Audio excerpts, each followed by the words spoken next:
más grande con el hecho de que se ve más alto. Ya, por Dios. Se entiende muy fuerte. Pero hay teatro que no. Sí, pero claro, como estamos en una tarde y hay teatro que tienen que montar. No veo allí una. Ah, sí, ahí está ahí. ¿Verdad? Está ahí detrás. Por eso es que se ha metido. Mira, está ahí, está bien.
A mí, yo los he tenido que agrandar al máximo. Es que tú eres una cabecilla pequeña. Que te queda pequeña. Hay que alargar. ¿Y por qué?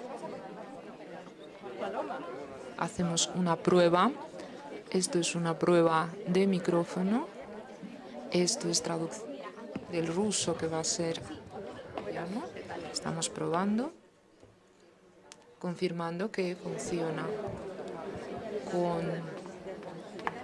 Probando el volumen, quizá me puedan hacer más alto o menos alto. Esto es prueba de castellano en sus auriculares.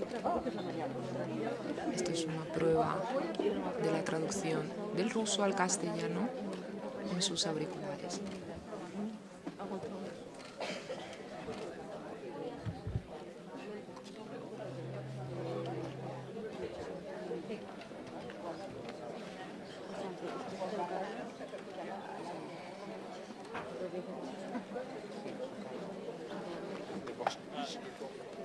No sé, estos son de radio.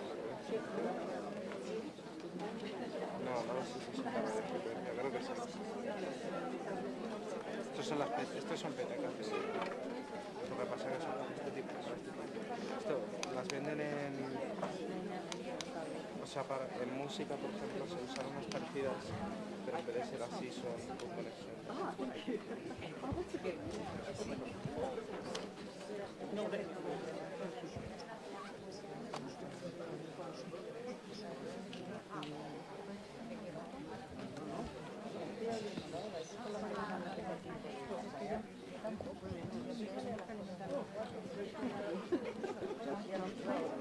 Oh, yeah.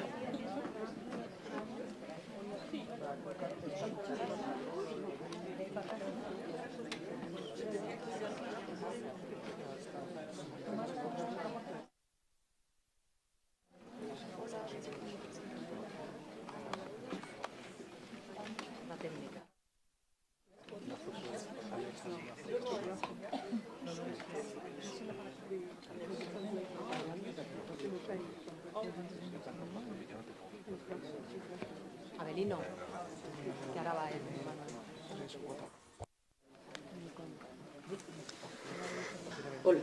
Здравствуйте. Здравствуйте.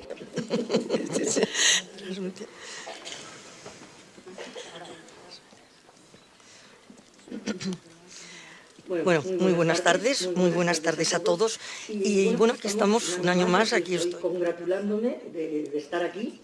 Y por supuesto También, pues, en fin, con toda mi gratitud, otro año más también a la alcaldesa de Segovia, Clara Luquero, y a su equipo, que, bueno, sin su esfuerzo, que sabemos que es mucho, porque no es fácil organizar estas jornadas, pues sería absolutamente imposible que estuviéramos reunidos aquí hoy. Voy a hablar un poquito despacio, o sea, cosa que yo no suelo hacer casi nunca, para que la traductora pues, pueda ir siguiendo el ritmo. Iba a decir que Clara y por supuesto, pues, su equipo han conseguido hacer de Segovia un referente, ¿no?, en esta lucha por las causas justas que tan a menudo pues, son olvidadas, ¿no?, y se quedan por ahí perdidas, pues, bueno, por ignorancia, por indiferencia y otras veces pues, por calculado interés, sin ninguna duda, ¿no? Aquí, en Segovia y en Mujeres, se suele poner el foco donde hay que ponerlo. Bien, pues nuestra invitada esta tarde, la invitada que me acompaña, ha venido haciendo eso durante muchísimos años. Saben que es Svetlana Ganushkina, y bueno, es Legión de Honor de Francia, tiene premios de Amnistía Internacional, el Lomo Mini Award, Ayla Andrei Sájarov, fue candidata, o sea, ha sido varias veces candidata al premio Nobel, el premio Right Livelihood en el 2016, etcétera, etcétera, ¿no? Ella es matemática y ha sido profesora de la Universidad de Moscú. Puntualiza que no es catedrática, sino profesora, porque, bueno, yo ya le he explicado que en España no necesariamente un profesor de universidad es catedrático, pero en Moscú pues hay una diferencia y ella quiere que se puntualice este extremo. En 1990 ayudó a fundar el Comité de Asistencia Ciudadana, que lucha pues, precisamente por los derechos humanos, uno de los aspectos que se van a tratar en este foro de mujeres este año, y sobre todo con respecto a los refugiados, a los desplazados internos y a los migrantes forzados, en cualquier circunstancia, es decir, contra la intolerancia. También me parece importante señalar que ella pertenece y está en el Consejo de Memorial. Memorial es una organización, una sociedad que se dedica precisamente a eso, a recordar, a mantener la memoria de todas aquellas víctimas de la represión soviética. Bueno, pues la realidad es que ninguna de estas cosas ha sido fácil hacerla en Rusia, y desde luego no es para nada fácil hacerlo en la Rusia de Putin. En este momento, pues, bueno, en que la xenofobia, como sabemos, y la intolerancia, precisamente, pues va cada vez más en aumento. Svetlana es un ejemplo, ¿no? Es realmente un ejemplo inspirador y es sin ninguna duda una voz decisiva. Así que le agradecemos que esté hoy con nosotros. Bienvenida a Segovia.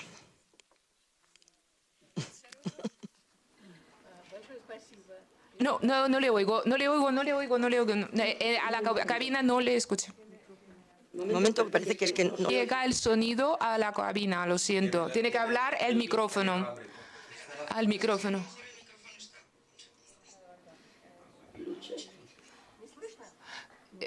Muy mal. A ver, que hable. Sí, ahora muy poco, pero sí se oye, sí.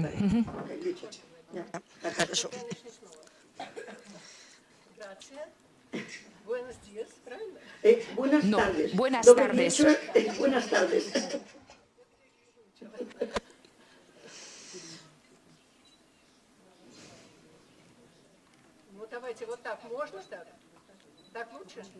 ¿Sí es mejor ahora? Pues me parece que no. No, nieta. Sí, hola, hola. Hola. No, porque yo, o por lo menos yo no. No. ¿La traducción en español? No, porque yo no escucho prácticamente a la ponente. No escucha. No.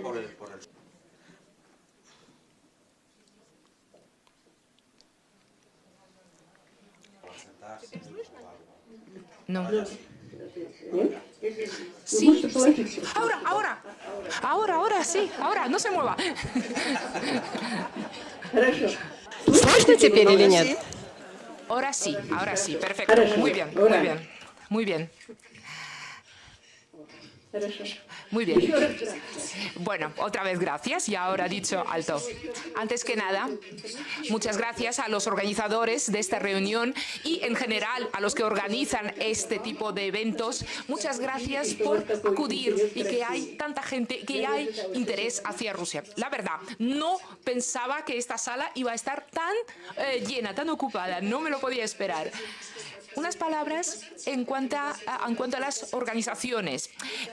Asistencia social es benéfica, antes que nada.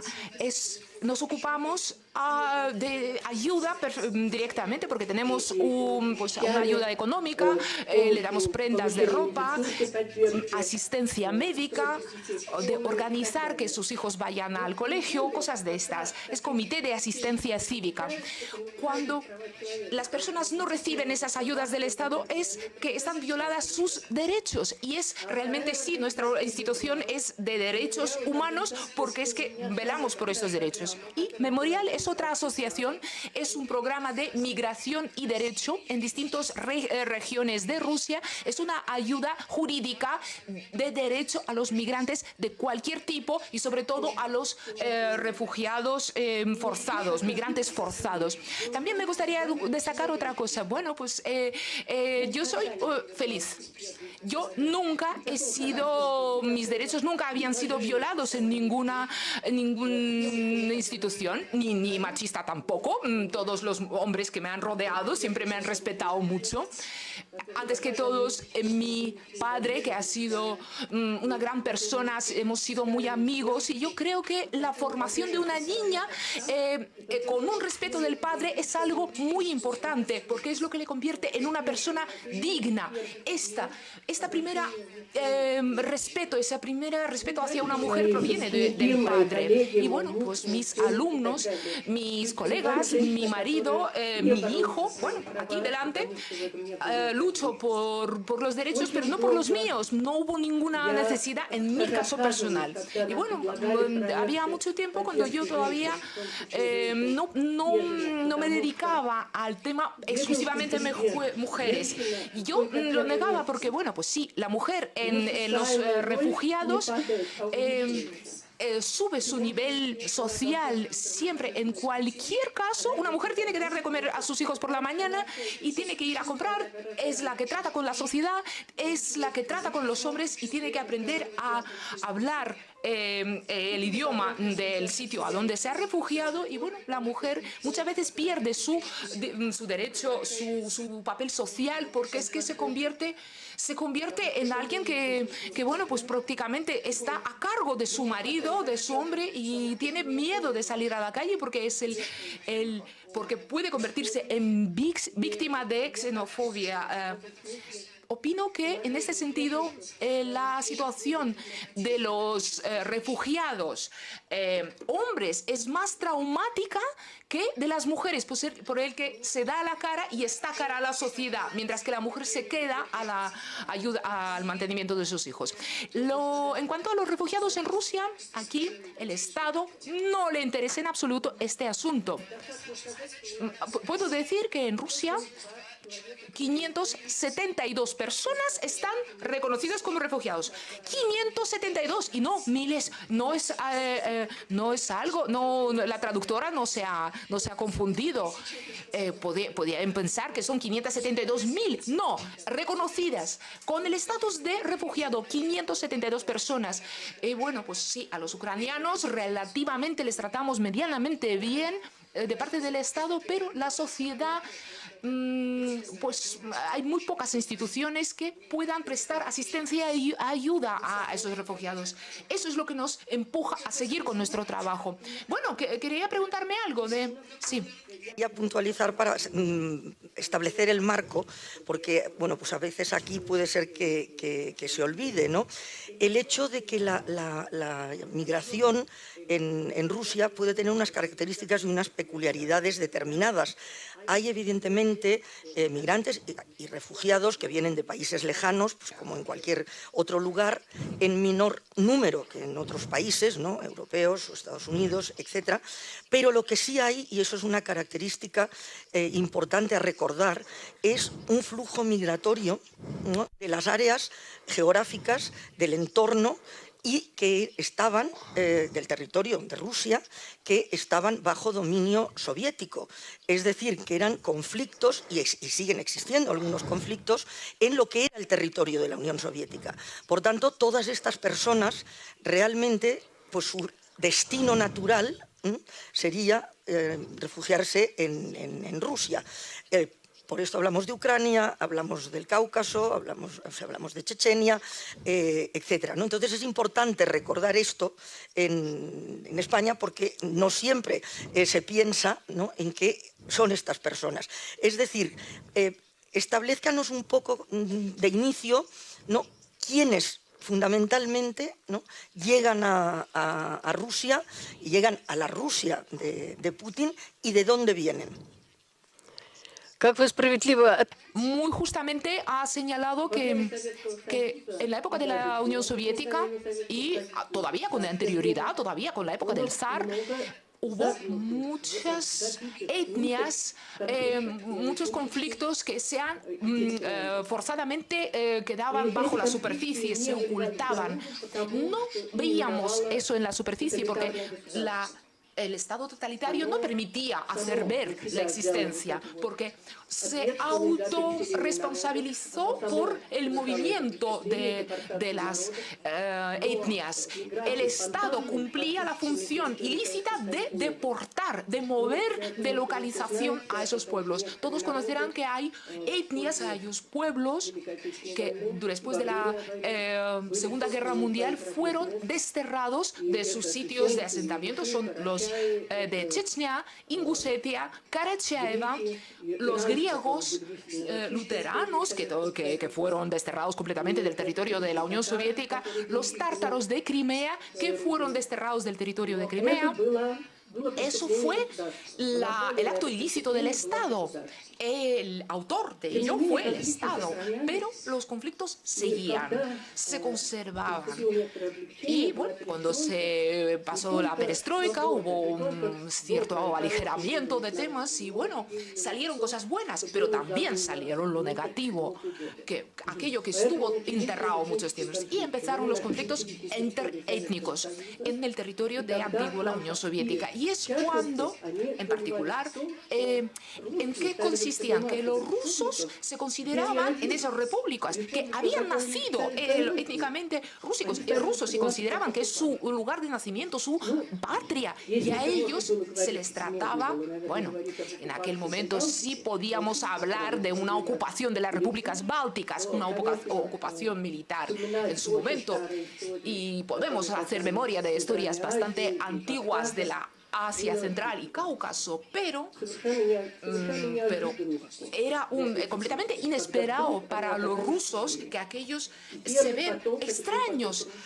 Y entonces llega un movimiento, un flujo de rusos de los territorios donde no han sido considerados rusos. Les decían otros rusos. Eran rusos que se portaban mal, que no querían tomarles por rusos. Ellos, de alguna manera, que cuando les daban una tierra, la trabajaban mejor. Eran sus tractores, sus herramientas, intentaban todos robarla. Era una época muy difícil. No se limitó con eso, porque empezaron los conflictos también en el territorio propiamente de Rusia. Y los principales dos, uno a lo mejor no tanto, entre Osetia y Ingushetia en Cáucaso. Hubo territorios que Ingushetia consideraba suyo y por el parte del Estado ha sido por competencia de Osetia y entonces no estaban de acuerdo. Dar territorios, adjudicarlos a aquella etnia que antiguamente a lo mejor lo mantenía, pero es un conflicto verdaderamente difícil porque hay personas que nacieron en el territorio, lo consideraban suyo. Lamentablemente no hemos aprendido algo tan fácil como estas cosas. Y después los afganos. Bueno, también otra cosa.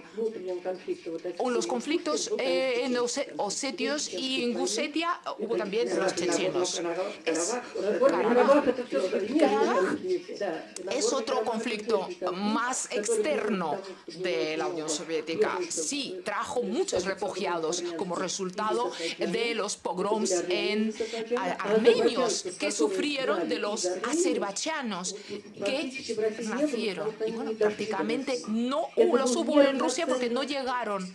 Era realmente el conflicto de Karabaj era un intercambio de población de armenios en Azerbaiyán y eran los obreros o clase media y los intelectuales. Y los azerbaiyanos en Armenia eran trabajadores de campo, estaban al cultivo de los legumbres. Y cuando llegaron a Bakú, a la capital, y bueno, yo es que traté ese conflicto y no sabían qué podían hacer en la ciudad. Ellos ocupaban los apartamentos de los armenios que se refugiaron y entendieron. Y bueno, está goteando algo del techo. Y es porque trajeron tierra y empezaron a cultivar tierra en su propio apartamento. Eran campesinos. Es porque estaban acostumbrados a hacerlo y no sabían cómo vivir en un apartamento urbano. Eso es horrible, todo lo que vivió la gente. En Rusia hubo 2 guerras en Chechnya. Esas 2 guerras han sido iniciados por Yeltsin. Hablan de los buenos tiempos de Yeltsin. No puedo decir que fueran buenos porque es tan horrible cuando el ejército, tu propio ejército, dispara hacia tu propia gente. Es horrible. Vimos estos pueblos, localidades completamente, o el mismo Grozny. Grozny parecía Stalingrado, era completamente destruido. Y después Afganistán. Afganistán bajo el régimen de Najibullah. Y bueno, y los afganos que vinieron, aquellos que habían venido para estudiar, a trabajar, y ellos se convirtieron en refugiados, de hecho, porque ellos no podían volver. Y es el resultado de la actividad política de nuestro país, pero no queríamos reconocerlo. No, hasta ahora no queremos reconocerlo. Ahora, esos flujos de ucranianos, de los de Siria, hay 2 de Siria que tienen el estatus de refugiados. Y es algo inaudito. 2 personas solo están reconocidos como refugiados. El Estado no quiere ver, procura no ver, hacer la vista gorda. De realmente no reconocer y deportar, o sea, a la gente. Es decir, que usted intervino en lo de Nagorno-Karabaj, intervino en lo de Chechenia, está ahora el tema de Ucrania, acaba de mencionar efectivamente lo de Siria, que también tenemos que recordar que Rusia está teniendo un papel, la Rusia de Putin está teniendo un papel en el conflicto y realmente pues con el tema del Daesh, en fin, bombardeos, etcétera. Es decir, que tiene una implicación directa y sin embargo, efectivamente, los sirios pues tampoco son recibidos, ¿no? O sea, hay una tradición de no reconocer y, en principio, deportar y devolver sin tener en cuenta que se devuelve a lugares donde van a ser torturados y donde probablemente pueden ser asesinados, ¿no? O sea que los jueces no fallan, fallan la deportación.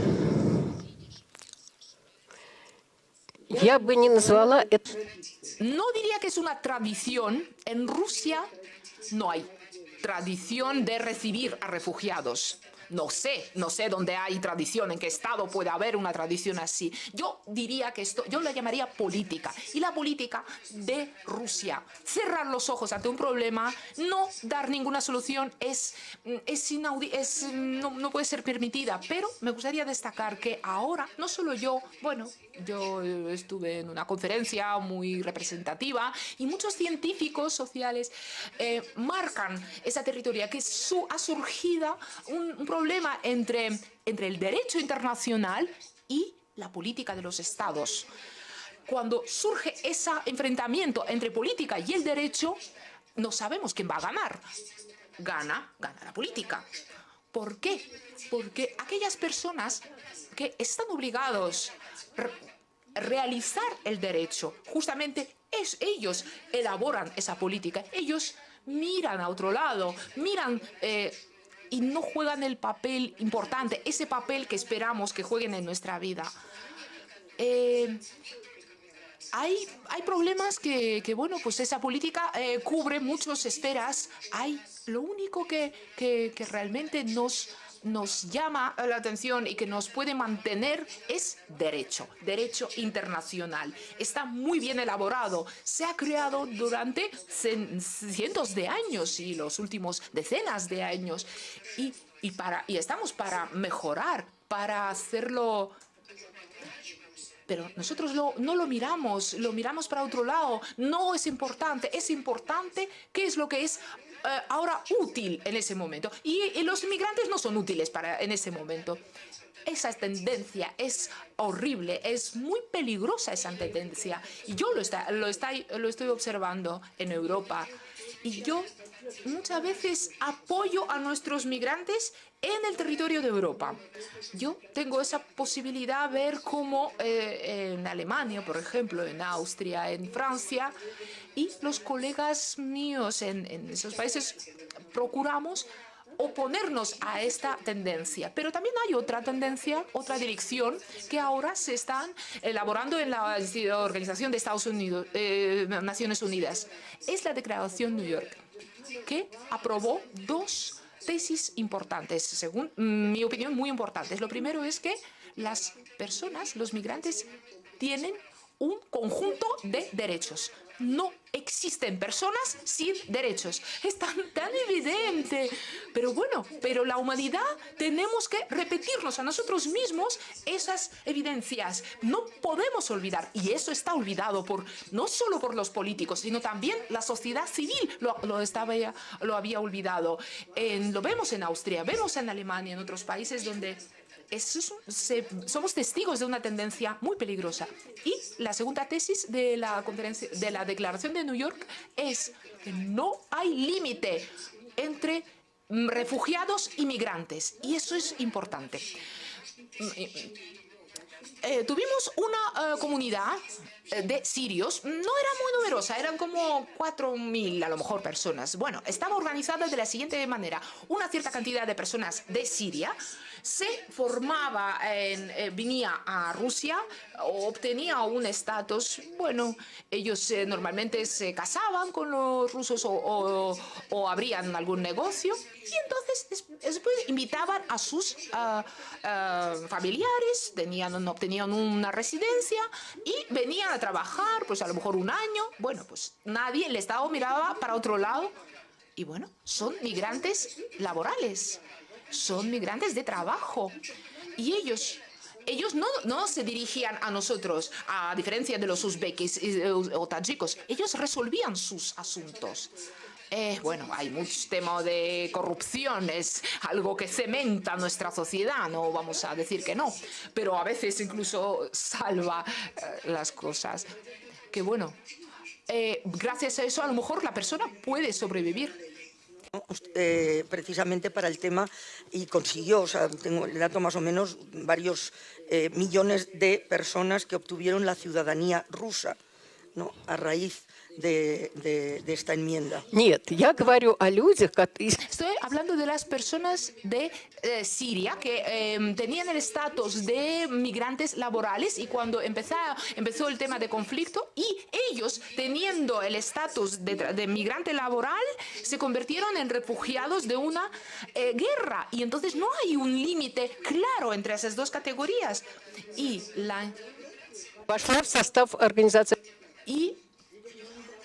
En esta ley que usted promovía para facilitar el que se estableciera un estatus de refugiado o que se diera la ciudadanía.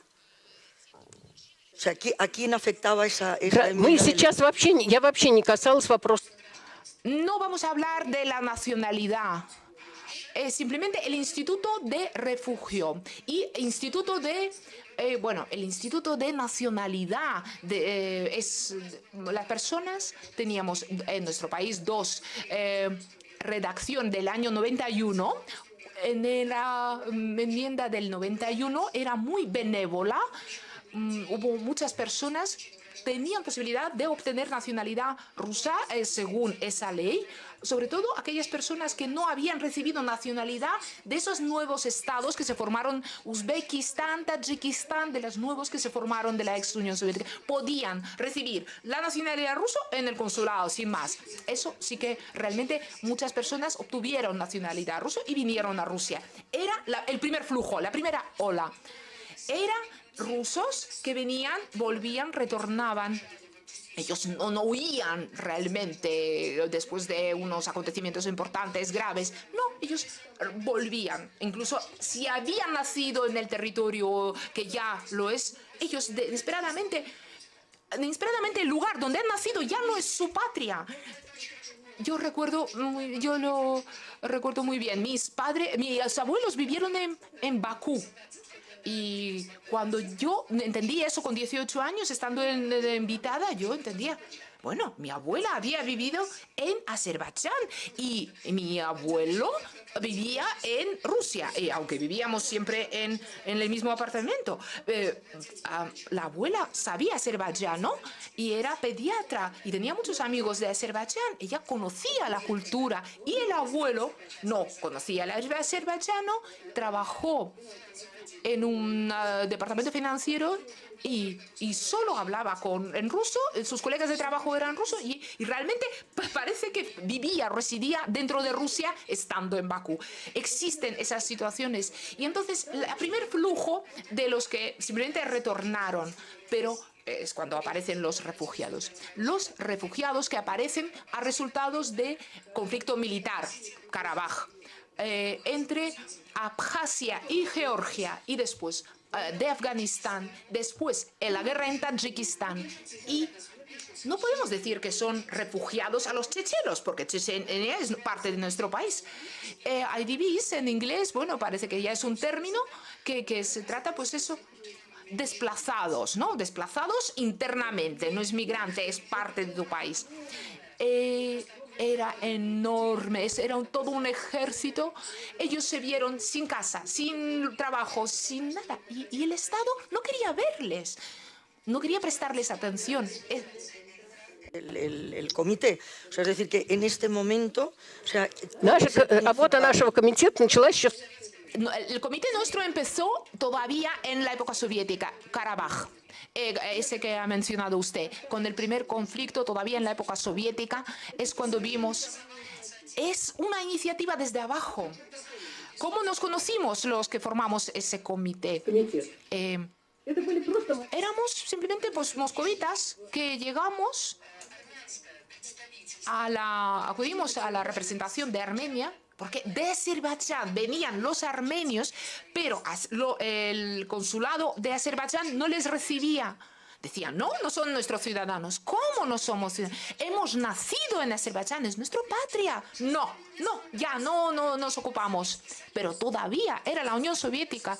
88, 89, es todavía la Unión Soviética. Y Azerbaiyán no quería saber nada de la representación. No era embajada, no era consulado, era representación. No queremos saber nada de vosotros. Y entonces... Y eran 40.000 personas, era una muchedumbre. Toda esa muchedumbre se dirigió a la representación de Armenia. Allí, en esa representación, bueno, ¿y qué tienes que ver conmigo? Bueno, sí, sangre. Bueno, vale, les dejaron entrar. ¿Qué es lo que vimos? Era una institución, bueno, imagínense pues es un consulado, pues unos despachos, unas mesas y bueno, hacen papeles y creen esas personas que son muy importantes, ¿no? Y entonces, en sus puertas, en unos mantas, en unos colchones, se quedan decenas, centenares de personas, 500 personas a los que alguien trae comida, traen ropa, esas mantas que les dan, pero era época cuando en Moscú era el sistema de tarjetas. Tú no podías acudir a una tienda y comprar algo. No, tú tienes que demostrar que eres moscovita. Al moscovita sí se le vendían las cosas. Desapareció todo, había una escasez y falta de todo. Es muy difícil imaginarlo, pero tuvimos un chiste. Una persona llega a una tienda y pregunta. Y dice, ¿no hay carne? La vendedora dice, ¿Qué estás? No tenemos pescado, porque la tienda es pescado. Y no hay carne en esa tienda de al lado, que es la carnicería. No, aquí no tenemos pescado. Bueno, no hubo nada en ninguna parte. En la carnicería no hubo carne, en la pescadería no había pescado. Y bueno, pan con retrasos y tal. Así fue la situación. Entonces, acudíamos a ese lugar. Yo en aquel momento era ya abuela. Yo iba a pasear con mi nieto y traíamos comida, dinero y esos pases para comprar azúcar, por ejemplo. Mis estudiantes me daban sus carpetitas, pues esa parte de tarjetita que te permitía comprar azúcar, y daban 1 rublo porque se podía comprar con eso pues algo, ese azúcar, por ejemplo. Y nos conocimos y vimos que es un problema para 10 años por delante. Y el Estado y Gorbachev, con lo romántico que era, no consideraba que esto va a terminar muy rápido, muy pronto por su cuenta. Bueno, entre hoy y mañana ya, bueno, se va a volver todo a sus círculos. Todos van a llegar a sus casas y todo va a estar bien. Y era extraño. Para mí, eso me llamaba en mi memoria aquello que me enseñaban en marxismo. Lenin dijo: una ama de casa tiene que dirigir el Estado. Bueno, tuvo Lenin esta cita. Entonces yo me sentía ama de casa que tiene que dirigir el Estado. ¿Por qué? Porque las autoridades, aquellos que tienen que hacerlo, no se dan cuenta qué es lo que está pasando. Nos conocimos varios y decidimos que tenemos que hacer algo nuestro, de ser una institución. ¿Qué organizaciones sociales existieron en la Unión Soviética? Bueno, eran ficticias. Existía una sociedad voluntaria de los amigos del ejército y algo más, y algo deportivo. Sí, Sociedad de Defensa de los Monumentos. Sí, sí, eso sí que hacían algo porque no había sociedades, realmente eran ficticias, eran pseudo instituciones no gubernamentales. Todo estaba dirigido por el Estado. Pero en la época de Gorbachev sí pudimos institucionalizar, crear una institución, y lo hicimos. Así hicimos el Comité de Asistencia Cívica, 88. En el 89 nos reunimos y en el 90 hubo, de manera oficial, lo hemos inscrito en un registro. O sea, ¿cuántos años han pasado desde aquel entonces? Inicialmente nuestro trabajo fue... No entendíamos qué teníamos que hacer. Tenemos que hacer algo. Que éramos como gatitos que todavía no hemos abierto los ojos y buscar posibilidades. Lo primero es... recibimos de una institución alemana pues ayuda humanitaria, y yo estoy muy agradecida a esta institución, una de las primeras, Carlston, que nos ayudó a dar comida. La segunda fue los Médicos Sin Fronteras de Bélgica. No hubo en Moscú, no se podía comprar leche, no había leche en las tiendas. Esta institución trajo leche en polvo, leche seca. Era una salvación para todos nosotros. Era una ayuda institucional del Estado. Recibíamos en los puntos de aquellas familias que teníamos hijos. Sí, podíamos recibir ese leche en polvo. Entonces, los médicos de fronteras parte dieron a nosotros, y eso lo dábamos a los refugiados. Eso es lo primero que hicimos. Y después ya estaba claro que no es suficiente, que así una ayuda humanitaria es poco, que el Estado no quiere ver ese problema, y que nosotros tenemos que crear instituciones, institutos, organismos de ayuda legal, pero crearlos de tal manera que esto funcione por igual en todas las regiones de Rusia. Y así tuve la idea de crear una red de ayuda de migrantes que existe hasta ahora. Es Migración y Derecho, y es parte del Centro Memorial. hablamos de Memorial como una institución que guardamos memoria sobre las represalias. Es una parte muy importante de su trabajo. Es como se fundó. Y se fundó anteriormente, en 87, a la Comité de Defensa Cívica. Se creó con el fin de hacer memoria, de abrir archivos, para que las personas puedan conocer la historia de sus antepasados, porque parecía que no podíamos tener ese acceso. Pero bueno, sí, muy rápido entendimos que los derechos humanos siguen violándose. Y hay conflictos armados también ahora. Y entonces, dentro de Memorial se creó Centro de Defensa de Derechos Humanos. Memorial une a varios centros. Hay un centro de investigación científica y yo trabajo en el que es de defensa de derechos humanos. Es la segunda institución. Ahí dirijo la red de migración y derecho.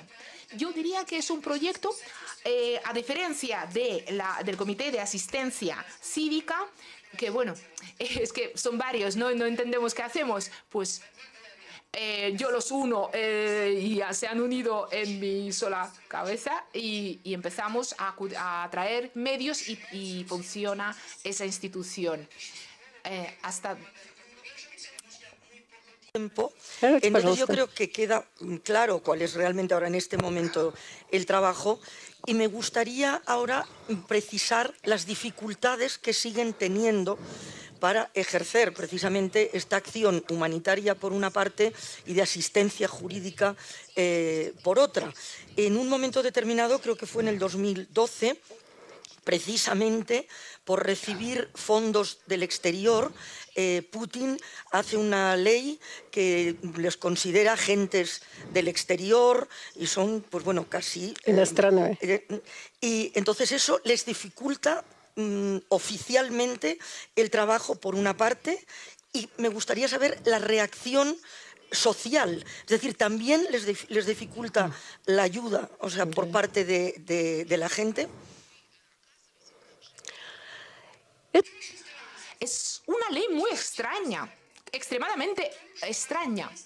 Nuestras autoridades nos consideran adversarios, pero en realidad somos, realmente cumplimos con lo que tienen que hacer ellos. Hacemos aquello que tiene que hacer el Estado, pero resulta que no nos ven como... no somos oponentes, no somos opositores. Es normal que, bueno, una sociedad puede tener oposición y de ahí nacen las verdades. No, nuestro Estado nos ve, su reacción es hacia nosotros como unos enemigos. Al principio, todas estas conversaciones de que, bueno, pues nosotros cogemos los fondos extranjeros. Putin siempre dice, el que paga, manda. El que paga, encarga la música.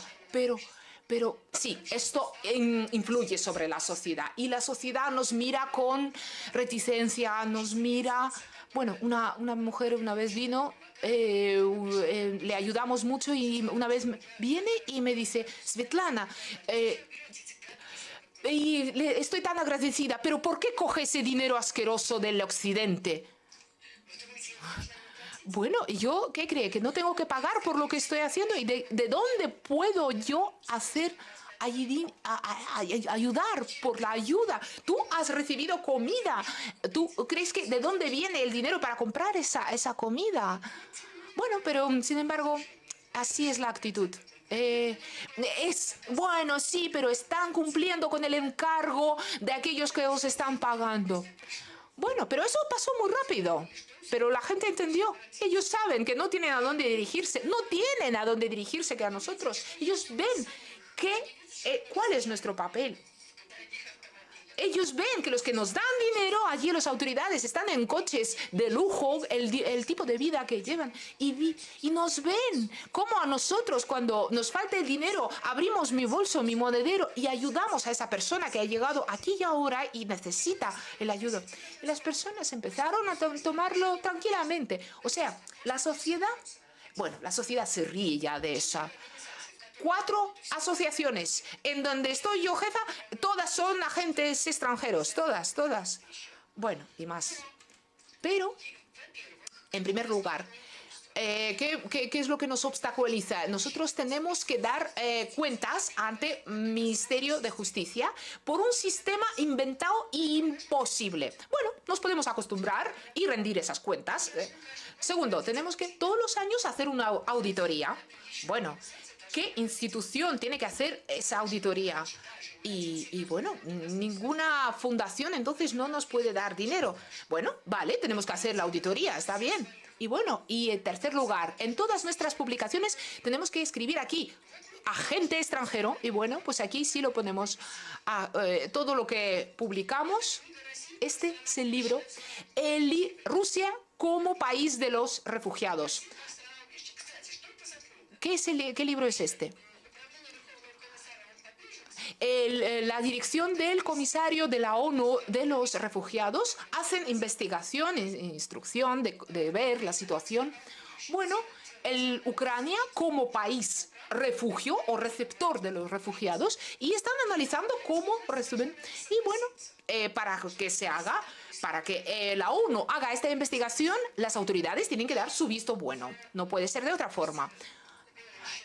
¿Cómo se hace ese refugio? Bueno, imagínense, España como país receptor de los refugiados. ¿Vale? Bien, nos dimos nuestro visto bueno.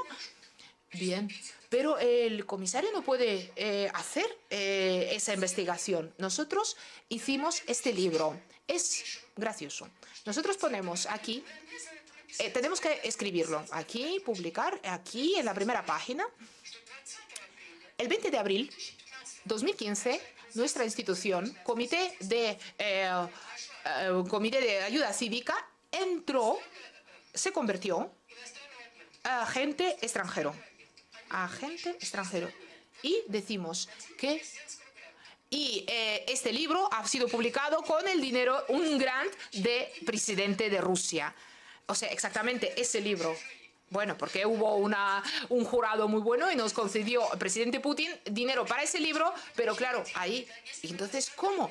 ¿Cómo Putin nos da el dinero para publicar un libro para lo que y nos considera a la vez agente extranjero? Bueno, todos entendemos. Bueno, nuestro presidente ha sido agente extranjero en Alemania, todos lo saben en su pasado. Bueno. Bien, hay otros momentos. Nos tratan peor los funcionarios, tienen miedo. Tienen miedo perder su reputación. El Comité de Defensa de la KGB y nuestros colegas no quieren colaborar con nosotros porque es peligroso. Ellos quieren estar bien con el Estado, con las autoridades y tienen miedo de tratar con nosotros. Eso es lo más desagradable que hay en esa historia en mí. Ya ir cerrando, yo muy brevemente, ya que ha mencionado un libro, quiero mencionar el libro que Svetlana ha escrito y que se llama también Nosotros somos Rusia, porque realmente usted cree, y tiene razón, que bueno, pues hay muchos estereotipos, muchos prejuicios, es decir, que fuera realmente, pues Rusia no es Putin y realmente hay otras muchas más cosas, ¿no? Muy brevemente, ¿qué es lo que debemos saber sobre Rusia fundamental y sobre los rusos que no sabemos? Los rusos somos muy distintos. Es muy difícil responder a su pregunta, ¿qué es lo que tenemos que saber sobre Rusia? Somos muy variados, con muchas convicciones muy distintas. Es un pueblo que por nuestra naturaleza lo xenófobo no es propio. Que si a cualquier persona le paras en la calle y dices, bueno, ¿cómo tratas tú a los xenófobos? Muy mal. Pero dices, ¿y quién ha hecho la obra en tu casa? Ah, pues unos de Uzbekistán. ¿Y quién cuida a tu niña? Ah, pues una niñera. ¿Y quién es el fontanero? ¿Y quién es el que limpia la calle? Ah, bueno, si son esas personas sí son muy buenas, pero nadie va a decir, y todos van a decir, no, es una excepción. Es como los antisemitas. Bien, todo antisemita tiene algún judío que es excepción de su idea. Bueno, culto de persona. Cuando conoces a la persona, tu actitud es distinta. Bueno, también los matemáticos somos personas normales, ¿no? Porque siempre me preguntan, bueno, ¿y por qué matemático se ocupa de los derechos humanos? Bueno, convertí el trabajo de una institución en algo bien organizado. Es cuando empezó la perestroika, permitió una organización no gubernamental. Bueno, ¿qué es lo que empieza? ¿Con qué es la iniciativa de ese trabajo? Porque me gusta meterme en asuntos ajenos. Porque hay personas que estamos preparados para ocuparnos de asuntos de otras personas, de ayudarles. Yo opino otra cosa también, y es importante, y me gustaría destacarlo. Yo opino que ahora se está creando, ahora estamos viviendo un tiempo histórico, porque está creando una sociedad única y general. Que no existe sociedad cívica de España o de Rusia. No hay sociedad cívica de América, de Estados Unidos. Son las mismas personas y tenemos vínculos, nos entendemos. Yo tengo a personas que no se entienden. Yo aquí, al venir aquí, veo que hay personas que piensan como yo, que nos entendemos, que vemos el problema de la misma manera. Y yo estoy muy agradecida a nuestros colegas de Ucrania que nunca nos han dado la espalda, aparte de que Rusia se ha portado así, anexiando un territorio y que hay guerra y está participando en esa guerra, porque hay sociedad cívica, porque es única. Nosotros tenemos un campo informativo único, tenemos posibilidad de movernos rápidamente, somos unidos y nuestras autoridades, nuestros estados nos tienen que considerar.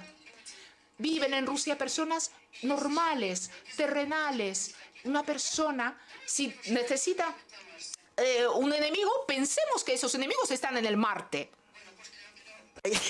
Mejor manera de terminar, está claro que Svetlana Ganúshkina es optimista, no tira la toalla, no confía en lo mejor del ser humano. Yo creo que el mensaje final está muy claro, ¿no? El activismo no tiene fronteras, ¿no? Y bueno, por eso estamos aquí, así que gracias, señora Ganúshkina, y muchísimas gracias a todos por estar aquí también esta tarde. Gracias. Спасибо. Muchas gracias.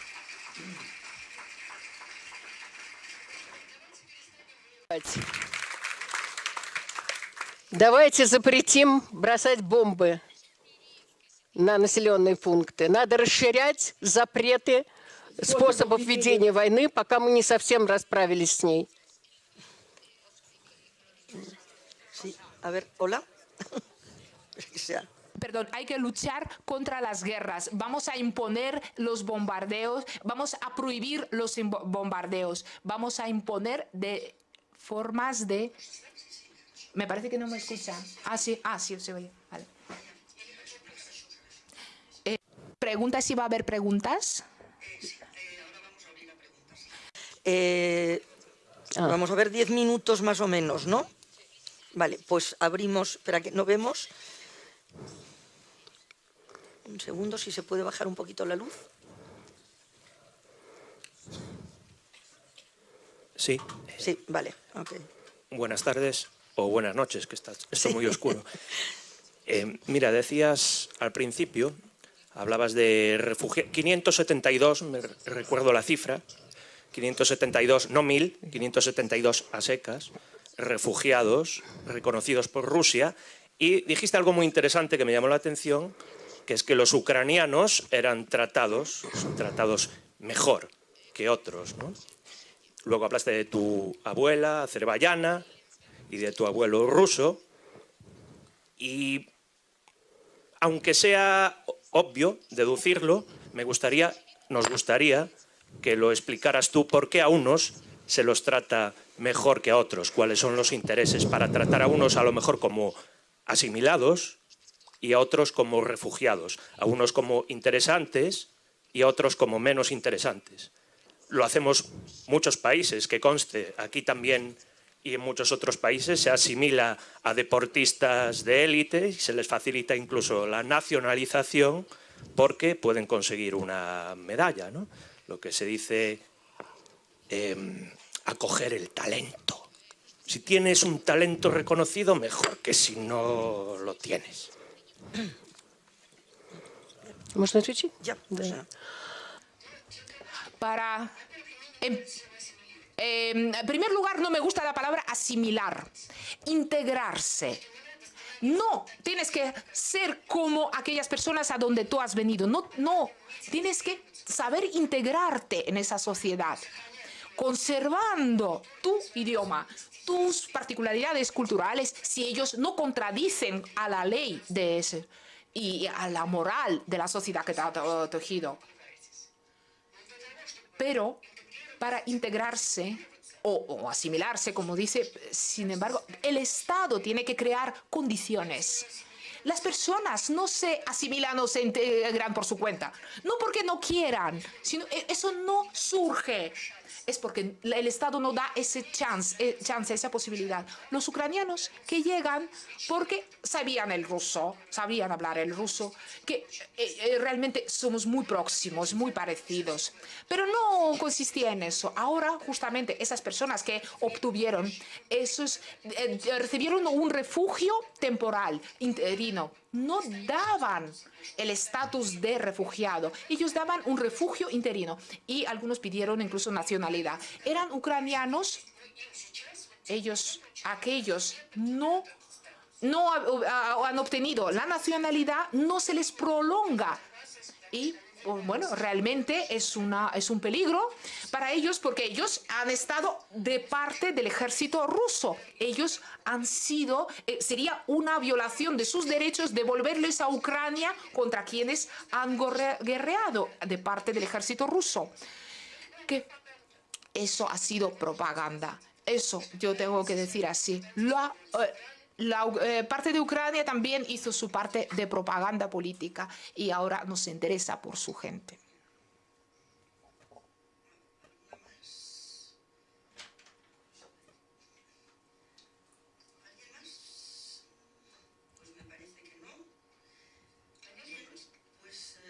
Creo que entonces ya sí que podemos terminar aquí. No sé si quiere añadir algo más. Ahora ya sí que no oímos nada. Bueno, pues ya como además de todas maneras... Poco pasados, porque luego ya sabéis que hay una sesión de estupendo, un espectáculo estupendo. Pues nada, otra vez dar las gracias y emplazar para el año próximo y decirle a la señora Ganushkina que realmente, pues como decía al principio, es una voz inspiradora. Sí, ella me comentaba antes que quería comentar. Si puedo añadir algo, me gustaría enseñar esas fotos. Son aquellos para los que vivimos, para los que trabajamos. Es una niña de África. Esta, una de Siria, otra de África. Y ellos se ven tan amigas. Aquí el niño es de Afganistán. Madonna, eso es de Yemen. Esa niña nació, dio a luz a Moscú su madre. Esta niña es de Siria.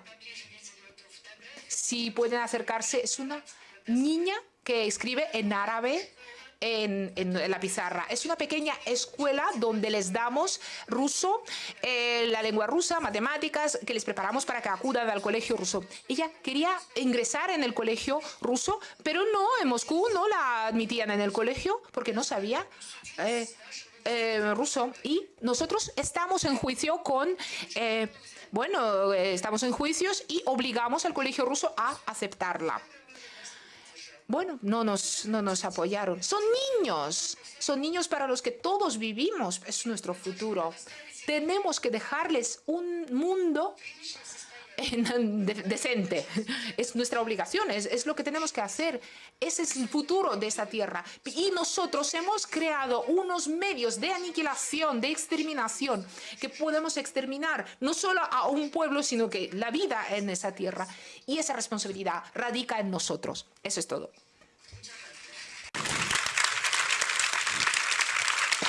Спасибо. Gracias.